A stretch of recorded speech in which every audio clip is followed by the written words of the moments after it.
在呼吸科门诊，很多人都会做那个用力吹气的检查，但是很多人在门诊做了肺功能，一堆数据看不懂也不会看。今天教你们解读肺功能报告，那就是印着一堆曲线、百分比和专业术语的纸。你拿到报告不要着急先看结论，先抓重点，比如 FEV1 比 FVC 也就是1秒率和 FEV1 占预计值的百分比，这两个数值才是判断肺功能有没有问题的关键。我们的肺就像一对伸缩的气球，你吸气的时候这个气球撑开了，呼气的时候气球把这个气体挤出去。 FEV 指的是用力呼气第一秒可以呼出的气体量，而 FVC 是尽力呼出的全部气体量，它们之间的比值也就是1秒率，可以反映气道是否通畅。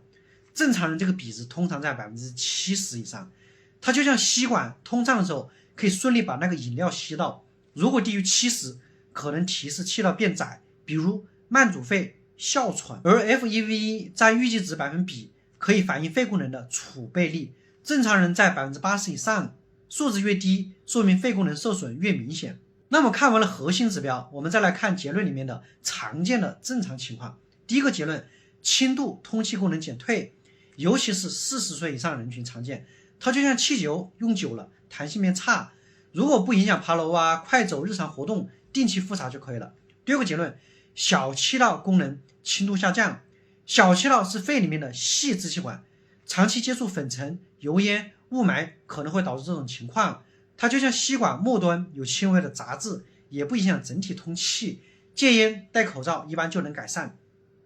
第三种结论，支气管激发实验弱阳性，它提示气道有点敏感，比如遇到冷空气花粉可能会轻微咳嗽，其实不算疾病，注意保暖和远离过敏源就可以了。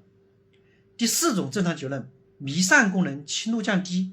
弥散功能是肺换气的能力，轻度下降，常见于经常久坐、缺乏运动，规律锻炼后大多数是可以恢复的，不用过度担心的。然后我们还需要重点关注的异常结论也有这些，比如最常见的是 FEV1 比 FVC 小于70，同时 FEV1 小于 80%， 这有可能是慢阻肺或者哮喘没有控制的信号，就像你的吸管被长期挤压变窄了，呼气的时候气体排出不通畅，会出现活动后气促需要及时用气管扩张剂，同时必须要戒烟。其次就是限制性的通气功能障碍，表现为 FVC 明显降低，而1秒率正常，这可能是肺纤维化、胸腔积液或者肥胖导致的，它就像气球被外面的力量压住，无法充分撑开，需要进一步查胸部 CT 找原因。还有弥散功能下降小于 60%， 常见于间质性肺病、肺气肿、肺栓塞，这意味着肺里面的氧气交换站出了问题，即使呼吸顺畅，身体也可能缺氧，会出现口唇发紫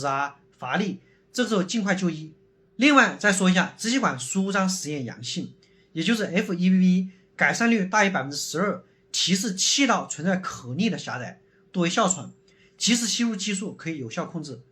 肺功能检查还能发现一些特殊的问题，比如说重度混合性通气功能障碍，同时有气道狭窄和肺扩张受限，常见于长期吸烟合并肺纤维化的患者，残气量比肺总量比值升高，则提示肺气肿，肺里面存在过多的废气，废气太多了，那个总气量就会增多，就像气球无法完全放气，这个时候需要用药物帮助你排气。